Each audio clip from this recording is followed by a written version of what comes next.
Olá, boa tarde. Você está agora com as notícias do Gazeta News. 2 pessoas morreram e 8 ficaram feridas em um grave acidente na Avenida Vereador José Diniz, zona sul de São Paulo. Ao todo, 4 veículos foram envolvidos no acidente. 26 homens do Corpo de Bombeiros e 11 viaturas trabalharam na retirada de um carro que estava sob o ônibus. 2 pessoas morreram. O trabalho de retirada envolveu guindastes e levou cerca de 3 horas. Um outro ônibus que estava à frente do táxi também foi avaliado.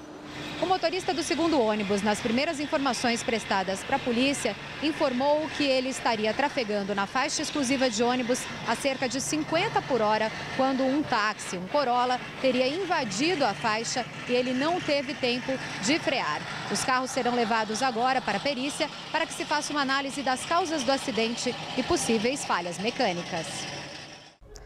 Um executivo franco-marroquino da fabricante de helicópteros Elibras é uma das 2 pessoas que morreram no acidente. Cyril Forni, de 50 anos, era vice-presidente financeiro da empresa desde 2011 e estava no táxi atingido pelo ônibus. Ele era casado com uma brasileira e tinha 2 filhos. A outra vítima fatal é o motorista do táxi, Ronaldo Voltan, que prestava serviço para a empresa Cooper Luxo. E já está preso no Rio de Janeiro o homem que acendeu o rojão que matou um cinegrafista da TV Bandeirantes. Caio Silva de Souza, de 22 anos, foi detido nesta madrugada em Feira de Santana, na Bahia. Ele já tem 4 passagens pela polícia. Caio Silva de Souza foi detido em uma pousada de Feira de Santana, na Bahia, sem apresentar resistência. O rapaz pretendia seguir para a casa dos avós, no Ceará, mas foi convencido pela namorada e pelo advogado a se entregar. Em entrevista à TV Globo, ele assumiu que acendeu e lançou o rojão que atingiu a cabeça do cinegrafista Santiago Andrade, de 49 anos, na semana passada durante um protesto contra o aumento da passagem de ônibus no Rio. Na entrevista, ele disse que não sabia que o objeto era um rojão, e sim um cabeção de nego, artefato de menor poder explosivo. Perguntado se acendeu junto com Fábio Raposo, o outro suspeito detido, ele balançou a cabeça de forma positiva. Caio pediu desculpas pela morte de Santiago Andrade, que teve morte cerebral confirmada na segunda, depois de passar 4 dias em coma. O delegado Fernando Veloso, chefe da Polícia Civil do Rio de Janeiro, disse que o fundamental agora será esclarecer se os 2 suspeitos agiram em sintonia. E o secretário de Segurança do Rio de Janeiro, José Mariano Beltrame, entregou hoje ao Senado a proposta de projeto de lei para tipificar o crime de desordem e, assim, tentar inibir a violência durante as manifestações e protestos. A proposta define como crime de desordem praticar ato que possa causar desordem em lugar público, agredir ou cometer ato de violência física ou grave ameaça, destruir ou danificar bens públicos ou privados. Estaria enquadrado no mesmo crime invadir locais não abertos ao público e obstruir vias públicas. Outro ponto previsto no projeto é a proibição de pessoas mascaradas em protestos. Se for aprovada, a pena para quem cometer o crime de desordem ou incitá-lo publicamente seria de 2 a 6 anos de reclusão e multa. O Brasil vive hoje um clamor por transparência, então nós estamos ali encaminhando a proposta de que uma pessoa que vá para uma manifestação vá também de forma transparente, com o rosto descoberto, e também tem a questão das penas. A sugestão foi entregue ao presidente da Comissão de Constituição e Justiça, Vital do Rego, do PMDB. O texto tramitará inicialmente na Subcomissão de Segurança Pública vinculada à CCJ. E mais um ônibus é queimado na zona norte de São Paulo. Segundo a SP Trans, com mais essa ocorrência, sobe para 41 o número de coletivos incendiados só esse ano na cidade. O crime ocorreu na noite de ontem na estrada turística do Jaraguá. De acordo com a polícia militar, um homem armado parou o veículo, mandou o motorista, o cobrador e os passageiros descerem. Em seguida, outros homens apareceram com galões de combustível e atearam fogo. Não houve feridos e ninguém foi detido. A suspeita é que o ataque seja em represália pela morte de um suspeito em troca de tiros com a rota. E quase 6 meses depois, o laudo da perícia aponta que a obra do prédio que desabou em São Mateus, na Zona Leste, apresentava risco para a vida dos funcionários.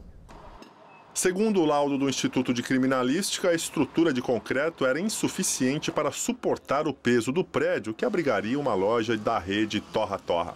Os peritos também concluíram que não havia técnicos responsáveis pelo projeto, nem fiscalização ou controle dos materiais usados. 10 operários morreram no acidente, outros 26 ficaram feridos. Em dezembro, o dono do prédio, o empresário Mustafa Abdullah Mustafa e o suposto engenheiro Alberto Alves Pereira foram indiciados por homicídio doloso, já que a obra era irregular e estava embargada pela prefeitura. Os dois tiveram os bens bloqueados e terão que pagar indenização aos familiares dos operários mortos e também aos funcionários feridos. Técnicos da Sabesp e do Comitê Alto Tietê se reuniram hoje e anunciaram a criação de um grupo para monitorar a gestão do sistema Cantareira. O objetivo será elaborar relatórios semanais sobre a situação do sistema e assim recomendar às autoridades as medidas a serem tomadas, além de publicar semanalmente na internet os relatórios dos problemas causados pela falta de chuva, que atinge o estado desde dezembro. 10 milhões de pessoas da Zona Norte, Centro, parte das zonas Leste e Oeste e em 10 cidades da região metropolitana dependem da água do sistema Cantareira, que está com apenas 19,1% de capacidade, o menor nível da história. E mais um dia ensolarado e quente aqui na capital. Nesse momento, os termômetros da cidade registram 30 graus. Vamos ver como fica o tempo amanhã? As temperaturas começam a cair a partir de sexta-feira, mas amanhã o dia ainda será de muito calor. O estado de São Paulo terá predomínio de sol entre algumas nuvens e chuvas isoladas. No interior, as pancadas podem ser fortes, mas de forma localizada, o que não chega a aliviar o calor. A máxima bate na casa dos 36 graus em Araraquara e também em Ribeirão Preto. Na faixa leste, as chuvas tendem a ser mais pontuais. A máxima chega aos 36 graus em Campinas e também em todo o litoral. Na capital, amanhã, máxima também de 36 graus. Com a chegada da frente fria, o paulistano ganha um refresco. A temperatura cai para 32 na sexta e para 29 graus no sábado. Inaugurada hoje a estação Adolfo Pinheiro, da linha Lilás do metrô. Nesta fase de testes, a entrada e viagem até a estação do Largo 13 serão gratuitas. A inauguração foi feita pelo governador Geraldo Alckmin. A nova estação fica no número 301 da Avenida Adolfo Pinheiro, em Santo Amaro, na Zona Sul. A inauguração estava prevista para o último dia 1º, mas foi adiada para reparos de segurança exigidos pelos bombeiros. Este não foi o primeiro atraso, já que a obra era prometida para 2010. Neste período de testes, que deve durar até maio, a estação ficará aberta de segunda a sexta, das 10 horas da manhã até as 3 da tarde. Essa é a primeira expansão da linha Lilás, que deve ganhar mais 10 estações até a Chácara Clabin. A previsão de entrega da obra finalizada é 2016. Vamos agora às informações do trânsito. A capital registra agora 74 quilômetros de congestionamentos. Esta aí é a Marginal Tietê, na altura da Ponte Aricanduva. Trânsito intenso, mas sem congestionamentos para quem sai ali da rodovia Carvalho Pinto e segue no sentido da Castelo Branco.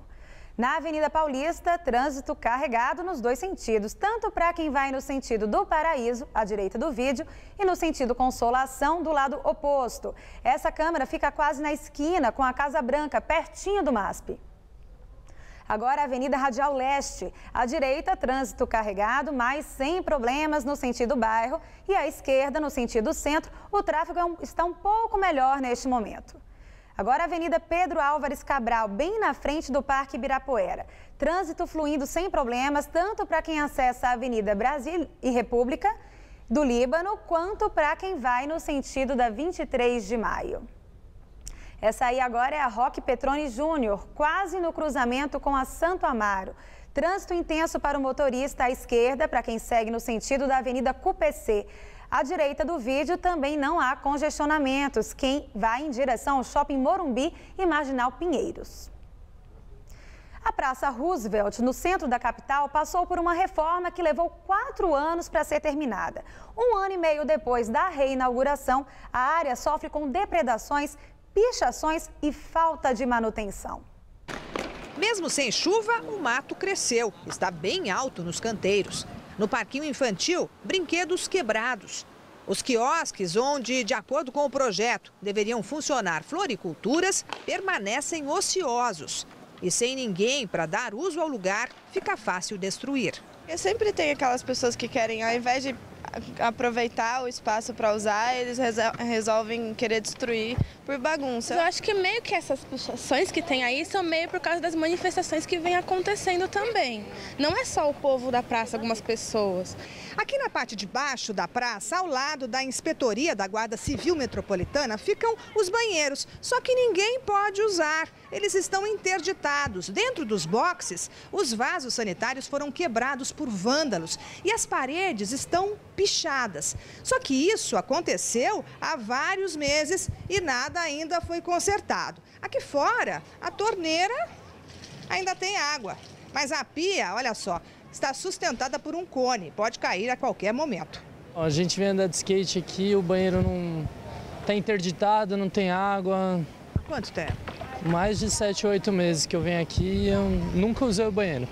Isso porque faz menos de 1 ano e meio que a Roosevelt foi reinaugurada, depois de uma reforma total.